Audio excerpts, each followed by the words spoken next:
Good morning. It is Friday, December 11th, 2020, and we're going to talk about the dollar. We're going to talk about the economy, and we are going to talk about a market that has gotten very long in the tooth on this bull market rally and what we might be seeing here in the next month or two.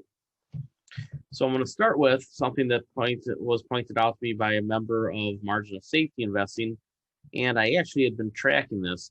The M1 money supply jumped way up here in the last month or so. Remember what I said about 2 weeks ago? It might have been 3 weeks ago. I don't remember exactly when. 2 weeks ago, I think, when the Federal Reserve found out that Secretary of Treasury Mnuchin was going to take away $500 billion from them, and that the leveraged effect of that was much higher. Well, one of the things I said that morning was, I bet the Federal Reserve is pouring as much of that money into the economy right now as it can before they give it back. And it looks like that's exactly what happened. From the moment that the Treasury said that they were going to pull money away from the Federal Reserve, money supply, M1 money supply jumped up big time. You're talking about $800 billion. So that is leveraged money that probably came almost directly from the Federal Reserve. At the same time, we see that M2, which incorporates savings essentially, is starting to fall. Well, why would savings be falling if the fire hose is spraying? Well, let's think about that for a moment while we look at their sheet. Taking a look at the M2 numbers, and you get this jump. You notice how every month, just a little trickle in, and then from October to November, a big jump, and now another big jump in the last several weeks. That is the Federal Reserve knowing that the Treasury is taking money away from them. And now the M2 number is starting to roll over. So these numbers are a little bit more updated. Actually, it's the same, but you can see that it's rolling over. Again, why would savings start to drain? Well, could it be that unemployment is jumping again? Well, it actually is. In the last 4 or 5 weeks, we have seen unemployment numbers start to climb back up. Who's left to lose their job? It's not these folks. They're already fired, right? It's a shame that none of us can travel right now. I'm looking forward to it again next year, but I will give you my thoughts on the vaccine here in a second. So we have 3-month high amid new shutdowns. That means that this V-shaped recovery that I've been telling you for 2 months isn't the V-shaped recovery, 3-4 months probably since September for sure. I told you in June it wasn't going to be a V-shaped recovery. In September, I told you we're starting to get the evidence. Well, now it's December, and we're getting a lot of evidence that it is not a V-shaped recovery. Mohamed El-Arian was on Bloomberg this morning. And again, if you're not watching Bloomberg, if you're watching anything at all in the morning, it should be Bloomberg, not CNBC, unless there's a interview on CNBC that you want to catch. Mohamed El-Arian was on, and he made the exact same point that I've been trying to tell you for 6, 7, 8 months. The fundamentals do not support the valuations in the stock market. It's not even remotely close. We are seeing 1999 prices with 2007 leverage. What could go wrong? So for those of you asking what I should buy, I want to buy, again, I tell you, it's time to hurry up and wait. The trades that you could have made back in April or June or even September are gone. There's no point making a bad trade to make up for a missed trade. And you know what? I've missed a lot of trades in my career because I didn't feel that the safety level was there that I needed to make the investment. And I wait because I always know that there will be something that comes along that makes sense to me, that I can understand and participate in. I don't have to participate in things that I think are irrational or that I think we could wake up one morning limit down. About a year ago, I was telling you to sell into the strength of the market. I'm telling you that again today. And you should have been trimming for months and months and months. You should be no more than half in the stock market right now. And if you're down to a quarter in the stock market, that's A-okay. There's not a lot to own out there of value. Although I gave you a stock this week that I think is a pretty easy 30 to 50% gainer in the next year or two. That happens to be owned by 2 of the richest men in America, almost teaming up. So there are places to invest if you're very, very selective. But when it comes to picking out broad hunks of the economy, the so-called value trade or the small cap trade, and I just want to buy a value ETF or a small cap ETF, it's not going to work much longer. Small caps are the things that are getting hit hardest today. And there's probably not a lot of relief coming. Why? Because the Republican version of the stimulus plan is almost exclusively for businesses. The Democratic plan is balanced between healthcare, business, unemployment benefits, and city and state aid. Now, one of the things that the Republicans object to is the city and state aid. Well, you're bailing out poorly run blue cities, Democrat cities and states. That's actually not true. The biggest beneficiary of city and state aid happen to be red states. And in fact, more money gets transferred from the blue states to the red states every single year, and it's been that way for like 40 or 50 years. So this idea that it's a blue state, red state thing is untrue. They're lying to you.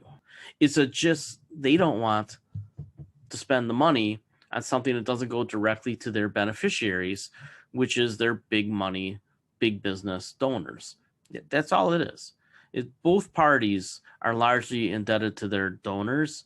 However, the Republicans have a much more monolithic, smaller group of super wealthy contributors. At some point, you have to ask yourself the question, okay, if a deal doesn't get done, what does that mean? It means, as I've been telling you, everything is on the Georgia election for Senate. If the Republicans hold on to the Senate, this is what we're going to see. We're going to see the same blockade by this guy, right? This tough guy, Mitch McConnell. The same thing that he did to Barack Obama to slow the economy down from about 2012 to 2016 is going to happen again. And then all these pie-in-the-sky V-shaped recovery predictions are going to go to hell. It's not going to happen. So I would say to the folks in Georgia, do you want this guy determining how your economy is going to be?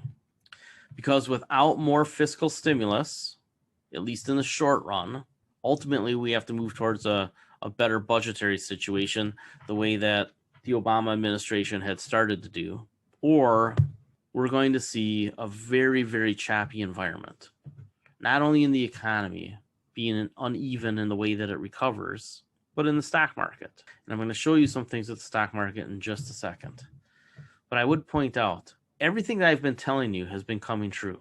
The fact that I've been very conservative with my trading typically works out in the long run, or at least the intermediate term. The long term, I'm always bullish.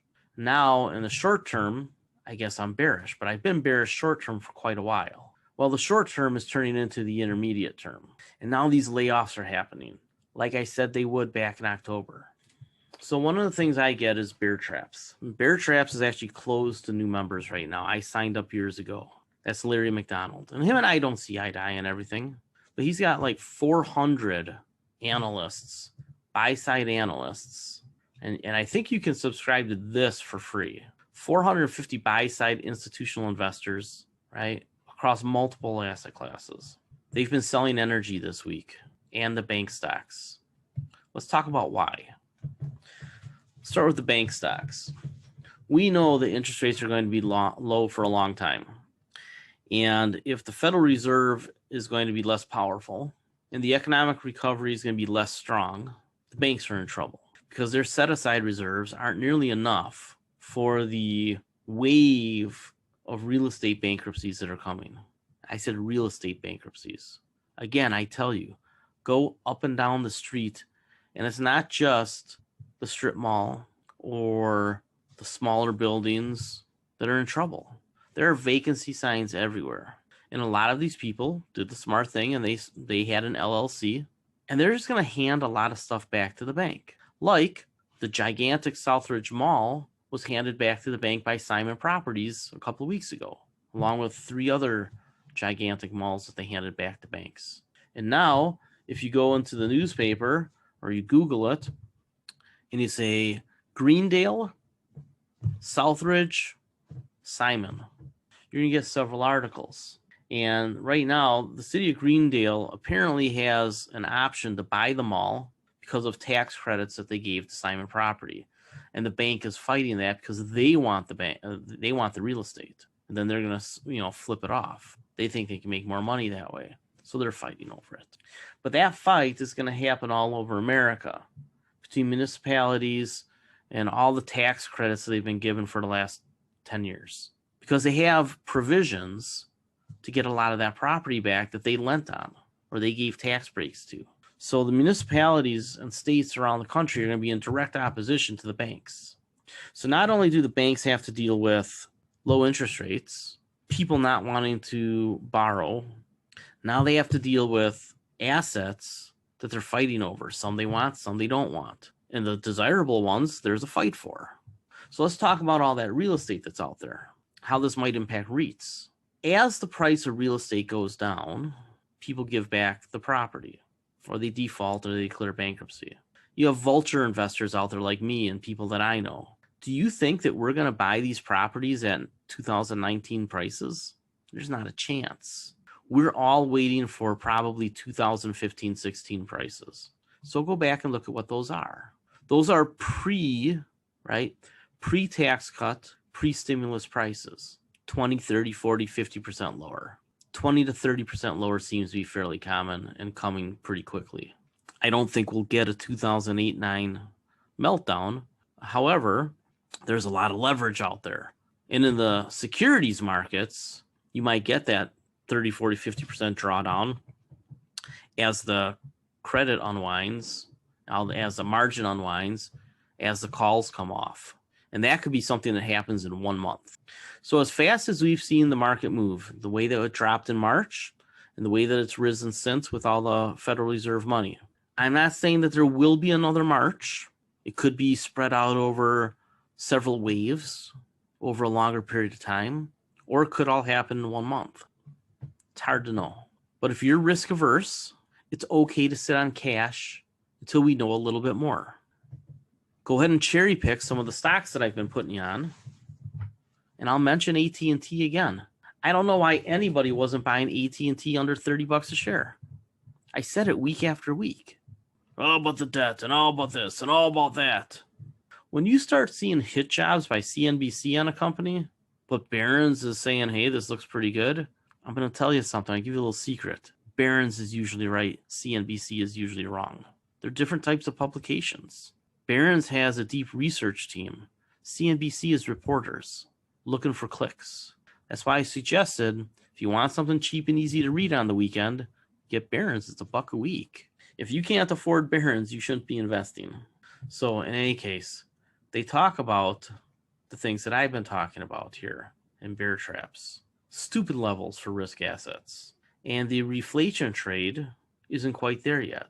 So while people traded it, the reality is that it's not happening. The street, right, Wall Street is seeing 5 to 6% GDP growth next year. It's not going to happen. It's just not going to happen. Because the first half of the year, through April probably at least, or May, maybe even June, is still going to be flattish. There is no vaccine coming to the general population in the first half of the year. We know this. And there's studies out now, surveys, that show that about half of Americans don't want these mRNA shots, which I've been telling you about. The side effects are significant. You're only going to give them to high-risk people. Chronic inflammation is one of the side effects of the mRNA shots, messenger RNA. What do we know about inflammation? We know that inflammation is one of the things that causes heart attacks and all sorts of other big problems. So if I'm 1% likely to die from COVID, unless, because I've survived it already, and I'm trying to live a healthy lifestyle by doing a meatless day of the week to cut my inflammation, why would I take something that's going to give me chronic inflammation? I mean, if you're not aware of what stress and inflammation do to your body, then you should look it up. You should go to WebMD or Mayo Clinic or something like that. What's interesting to me is somebody mentioned it to me, so I looked it up. There's actually surveys out there that say that roughly half of medical professionals don't want the mRNA shots. And these are people who studied medicine.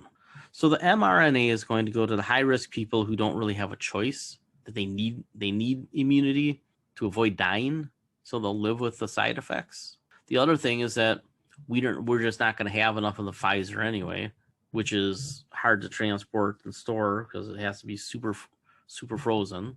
And the Moderna shot, again, they're not going to give 100 million of those out. You know why? Because there ain't 100 million people that want it. So that means there's going to be other winners for the vaccines, the ones that actually come out with something that's more like a flu shot. I've mentioned the company that I think is going to win that battle. So here's the other thing that I talked about, that now Bear Traps, 4 months later, right? Super popular, super famous Bear Traps is out there telling you, and they have it in red. There's 100 million retirement accounts out there. And if just 1% of those account holders, right, take money out based on the CARES Act, which we've talked about, that's $108 billion of market outflows. That all happen pretty quick. Do you think it's just 1% of the people who are going to take money out of their retirement plans in the next few months? They're already taking their money out of savings. This is a big deal if it falls. If all of a sudden this number starts plunging, we can take a look at what's normal. If this number falls, right, to the trend line, talking trillions of dollars. So now on the other side of the coin, you have Goldman Sachs and JP Morgan saying, well, there might be $500 billion or $1 trillion ready to come flooding into the market next year. I think that doesn't presume the reality of most baby boomers. Most baby boomers are not going to put all of what came out back in. In fact, a lot of it is going to get spent. They're paying off their houses. They're becoming debt-free. They're saying, I just don't want to play this game anymore.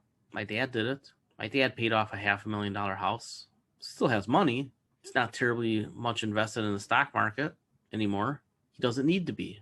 And remember, a lot of baby boomers have pensions. Between pension and Social Security, they can live on that. Those are the same people that generally have the retirement assets. So unless they're like the person that I talked to yesterday, I have a client who we're taking $100,000 and we're taking it from a fixed investment and we're going to put it into, we're going to do a conversion from an IRA to a Roth IRA. She just paid a $15,000 in taxes out of her checking account. And that $100,000 is going to get invested in the stock market when I see fit for the kids and the grandkids. It's not even for her. So there's things like that will go on. People who are planning to just give the money away when they die.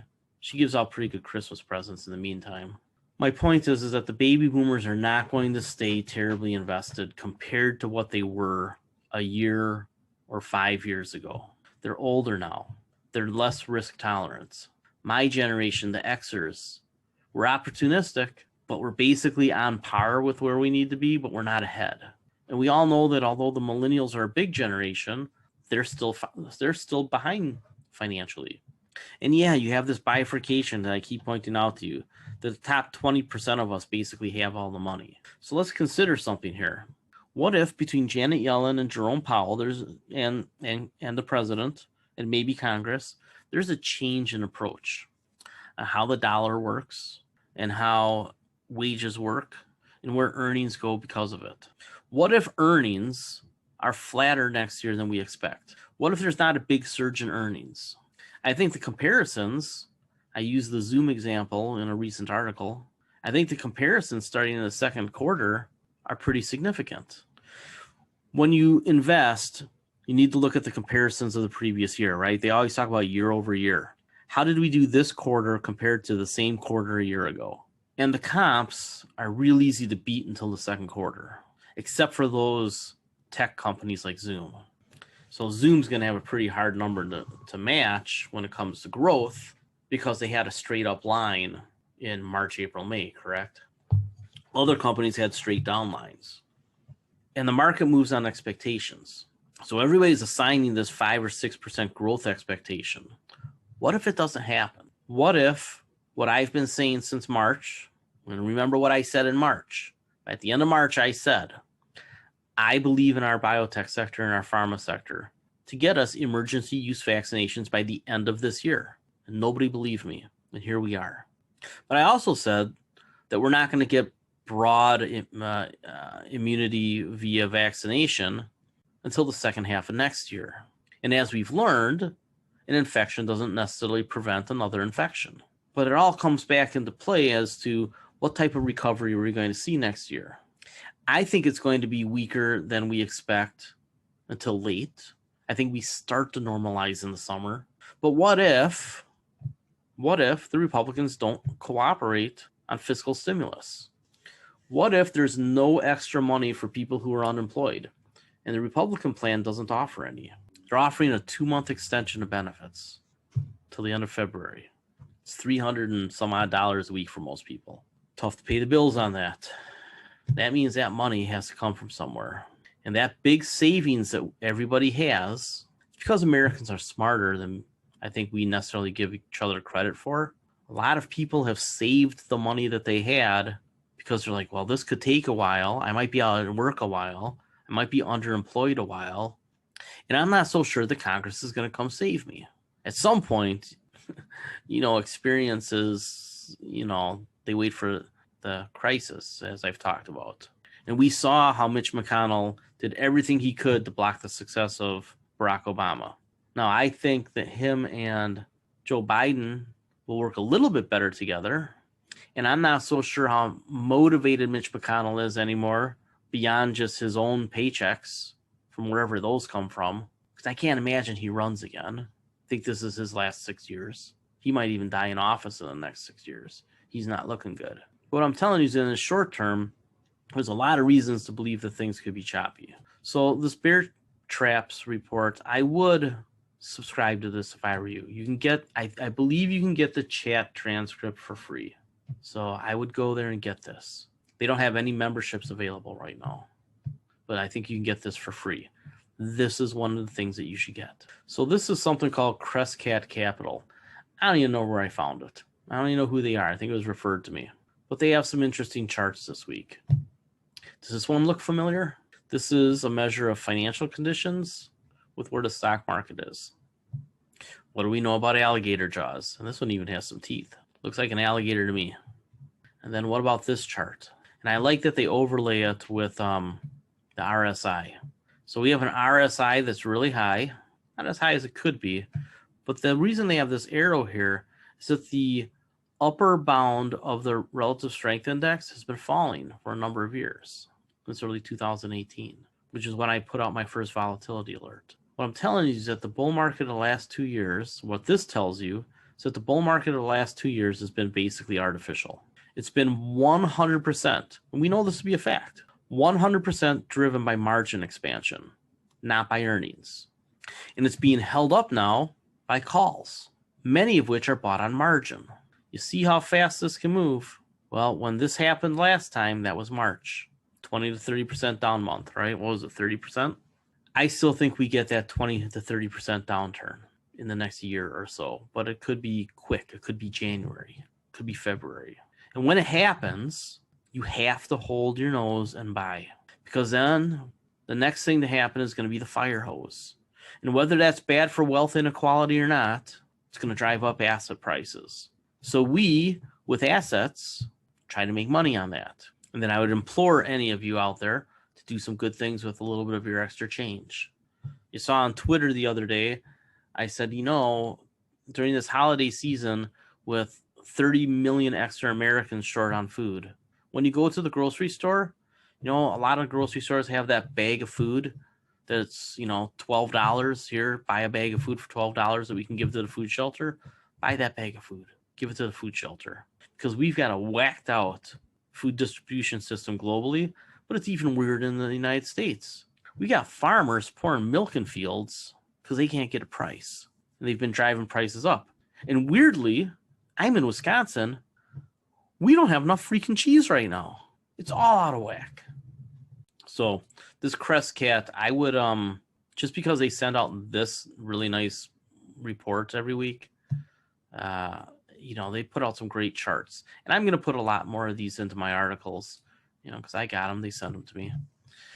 I think that you want to be real careful again right now. Should I have gotten you more fully invested in April? For sure. But again, we don't want to make a bad trade to make up for a missed trade. Everybody wants to talk about Santa Claus rallies and January effect. You know what? If this is turning over and this runs out and people are pulling money out of the retirement plans instead of putting it in, right? All these unemployed people, they were the January effect. You have to understand what the January effect is. The January effect is all the money from retirement plans that goes in, right? It's that match that you get. It's everything else. So I don't think you should expect a January effect because of all the unemployment and because I think the Federal Reserve is going to get the reins pulled in. There's going to be at least a 3-week period from January 1st to the inauguration where the Fed, I'm not really sure how much they can do. They'll be pushing on a string. So January could be the bad month. I actually think that the Trump administration is trying to engineer it that way. So I want to talk to you about what we should invest in. So we've been talking about different sorts of things. Dividend Sleuth, who's one of our writer analysts, has been writing about different things, utilities. I want to show you this article that he wrote. And he talks about a number of companies. And I just want to show you this graph because it shows relative performance. And relative performance is how you make money in the market. Duke, Avangard, AEP over the last few years. Okay. Xcel Energy, Wisconsin Energy, call it We Energies now. And then you have the two green energy utilities, Brookfield and what do they call themselves? New Era or something? Next Era, whatever they're called. They're going to continue to outperform. So when a correction comes, you don't go say, I want to buy the cheapest one. You say, okay, let's take a look back. Which one was doing the best? And is that the right thesis? The only three that I want are these two, and then We Energies. The reason I would like We Energies is because they own a big hunk of American transmission. And as the country gets more electrified, transmission becomes important. There's an argument for AEP down here because they're a big transmission owner too, but 40% of their energy is from coal. They still have to pay a lot of money to transition away from coal. We Energies is ahead of them on that, but not where they should be, but they do have plans. And it's a well-managed company and usually gets a premium to the market. I frankly just don't know enough about Xcel. But Brookfield and NextEra, they're in good shape, right? A lot of hydroelectric and then solar and wind. They don't have the legacy expenses of replacing things. It's kind of like Tesla's advantage. I mean, Tesla's way too expensive for what it's ever going to sell, but their advantage has been that they don't have legacy expenses like Ford and GM. But now the Ford and GM have gotten those largely under control, and Ford anyway has that fourth industrial revolution technology. And I think if you're watching them closely, you're seeing what they're doing is pretty impressive, interesting at least. You know, you start to look at relative performance and you ask, in this sector, what should I own? And for income investors, you're going to want a few utilities. And I don't think you want the basket. I don't think you want the ETF. I think you want to pick out a few utilities. And I think NextEra, Brookfield, and We Energies probably on that list. The other ones are on here because people have made arguments for them. I'm not so sure I agree. But when you evaluate a utility, make sure that you take a look at how expensive the transition is going to be for them. And are they going to have to pay for transmission or do they own the transmission? So as they move away from fossil fuels, which is going to happen way faster than people think, the acceleration rate is there. The kink in the curve is almost here. Next 5 years. So stick with the outperformers. They usually continue to outperform unless the thesis is wrong. He also just did an article on consumer staples. And as far as I'm concerned, this is a courtesy. I'm not really a big consumer staple guy. You know, Kroger, I like that he put Kroger in here, to be honest with you, because Kroger is a different type of consumer staple, right? They're also a play on how behavior is going to change in the future.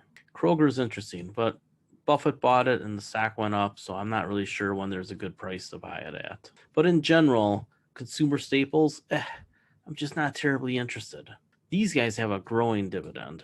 These guys face the same pressures over and over again.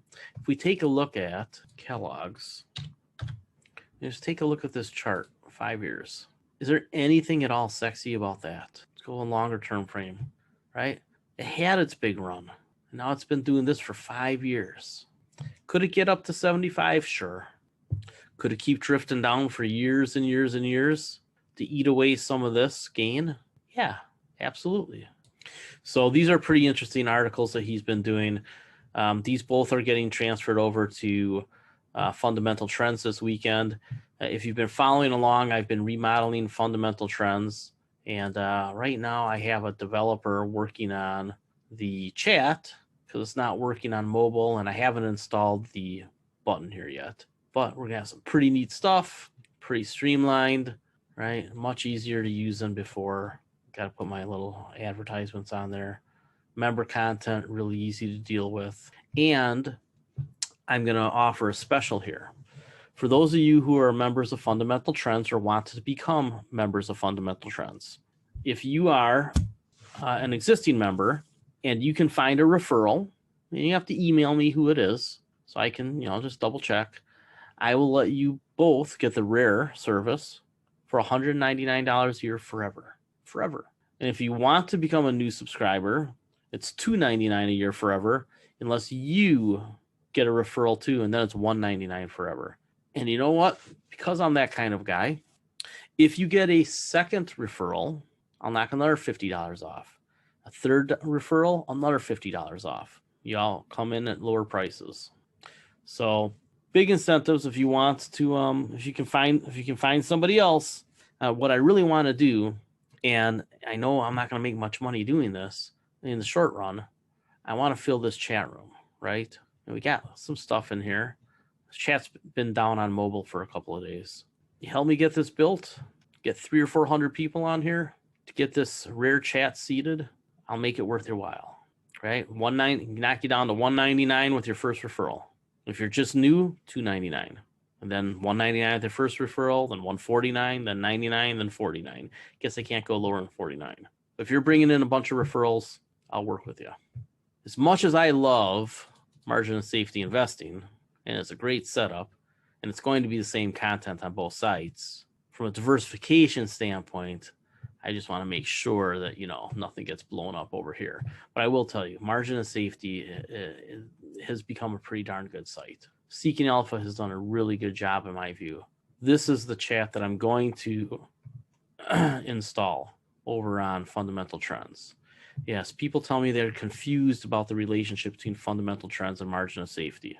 It's just the platform. That's all it is. That's all it is the platform. It's the same content. Fundamental Trends is sometimes a little behind because I have to move it over because I usually publish it on margin of safety first. They're the same service. Same thing.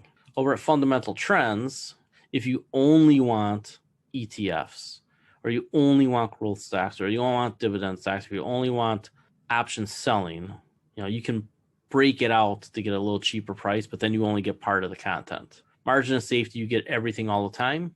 The rare service is everything, just like margin of safety. So there's component parts, but it all adds up to margin of safety or the rare service of Fundamental Trends. So again, if you want to get referrals for Fundamental Trends so that we can build up this chat room, I'll knock $100 off of your fee, the first referral, then $50 everyone after that. Everybody on the service right now has a $299 renewal because I gave you all the founders rates. Let's move back to investing. Bitcoin. I get lectured about Bitcoin all the time, and I've been telling you since the start of the year, you probably want to have just a little bit of Bitcoin, but not in your investment accounts, not as a substitute for stocks. You want it as a substitute for a little bit of bank savings. And I've said a single-digit percentage, 1 or 2%. Why? As a hedge against currency devaluation. But I'll give you my big picture view of this. I don't think Bitcoin's going to the moon. I think that it has to become a stable currency-like thing in order for it to have a role in the global economy. But I wonder, do you think the United States government, and do you think the Europeans, and do you think the Japanese are going to be cool with that? Don't you think, and the Europeans have already announced that they're working on a digital euro, don't you think there will be a digital dollar at some point? Something that is removed from the daily actions of the Federal Reserve? What if the U.S. Treasury came out and said, we're going to do a digital dollar. This is how much there's going to be to facilitate international trade. So whatever that number is right now, that's how many there will be, how much there will be. And the supply will only grow at the same rate as the consumer price index, or we'll peg it to 2%. What if they limit the supply growth of the digital dollar? when they introduce it. Notice I didn't say if. When the U.S. government, when the U.S. Treasury issues the digital dollar, they're going to benchmark it to something, and that will destroy the cryptocurrencies. So basically what they're going to do is they're going to create a cryptocurrency that's priced in dollars that doesn't devalue every time the Federal Reserve loosens the spigot.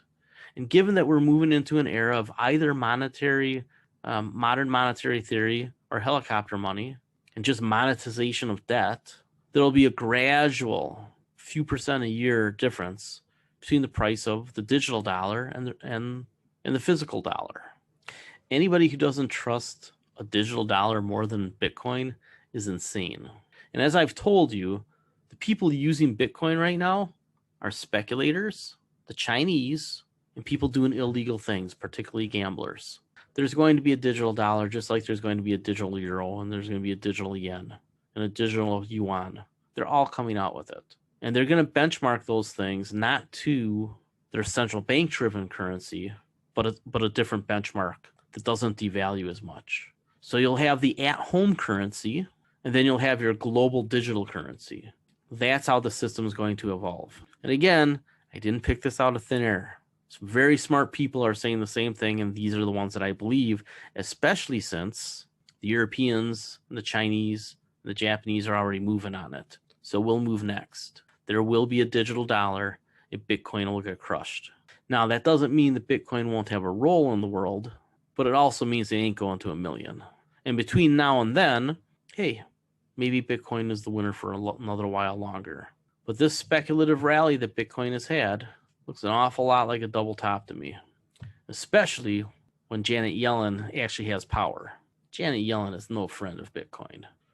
So unless it dropped back down to here, because I think this represents support now, I don't want it. As I told you, I bought Bitcoin for the first time way back here under 1,000. I sold it in here for around 14,000, bought it back, sold it. I only have one Bitcoin left, and I'm probably going to sell it on January 2nd, whatever the first day of the year is next year, because I declare mine on my taxes. The dollar, this is gold. There's this idea that gold is going to get beat up because we're going to see Bitcoin as the substitute. It's not going to happen. You have those analysts out there. There's one from JP Morgan that said this. It's not going to happen. Your gold is on a path to 3,000. And it's going to mainly go to 3,000, not just because of currency devaluations, but because of the supply-demand imbalance that's developed. And even if it's choppy in a range here, right? Even if it's just range-bound, as we've talked about, we don't really own gold. We own gold miners, right? We own GDX. And we just bought more. And based on those companies' earnings, right? I mean, this ETF could be up 40, 50, 60% next year. I don't know what I'll do as it approaches 60. We'll have to take a look at everything. Because again, as I said, at some point, the cost of producing the gold starts to come up too much and the margins start to shrink. And the minute that the margins start to shrink for the gold miners, get out of Dodge, because that's the beginning of the end, because they're running out of cheap gold. That's when just owning the gold is going to be pretty interesting. And what if they actually tie the digital currencies to gold as part of international trade? What if that's the workaround with the special drawing rights out of the IMF? Being in the IMF basket of special drawing rights is important. What if they tie the special drawing rights to gold? IMF is a pretty powerful institution. Why don't you take a look at what they think of gold? Anyway, a lot of this is dependent on the physical dollar. And as we've looked at this before over and over again, and I told you way back in here that we could get down to about here, about 88 on a dollar. There's not much further down for the dollar to go unless we break into this range, in which case we run into massive support here. And what we don't want to see is an outright collapse of the dollar. So some guy who doesn't realize that I worked with her for a while is telling me to go read Lynn Alden. Look, Lynn Alden's fine. However, I wouldn't put much into her predictive ability because, again, she leans Austrian economists who are chronically wrong for decades. Yes, there's a business cycle. it applies less to the United States than to anywhere else. We are different. We have the best diversified economy in the world because we have everything from resources to labor to legal protections, to oceans on both sides, to the biggest military in the world, so nobody's going to really give us much of a hard time. The U.S. economy is the best economy in the world, and it always will be among the big economies. Now, that doesn't mean that smaller and younger economies can't grow faster. But for all intents and purposes, the U.S. economy and the dollar are the strongest in the world forever. And forever being the lifetime of everybody listening. Doesn't mean that it can't trade in a range. Everything can trade in a range. And sometimes the ranges change. What we're trying to figure out is, does the dollar break this line? The one that I identified for you very early this year. I think I built this chart before the coronavirus. So now we're getting to that point where what happens to the dollar? Let's go full circle. Let's go all the way back to the start of the call. If the Treasury is giving the Fed less money and the Fed has less firepower, and we want to do things with more fiscal actions than monetary actions, what does that mean for the dollar? That means that the dollar probably shapes up. It took 3 years for the dollar to really repair itself under Obama and Biden. Then it broke into this range, which is the Goldilocks zone. Still at the edge of the Goldilocks zone. We might go into the support zone, but the odds are that within 3 or 4 years, we're back in here again, which means speculative investments might have a problem. You truly have to find the companies that really are going to earn money, and that's what we're doing. That company that I gave you this week, I'm telling you, you should take it seriously. All right, let's have a great weekend, everybody. I am going to go babysit the Hulk and get a lot of things updated for you. Take care.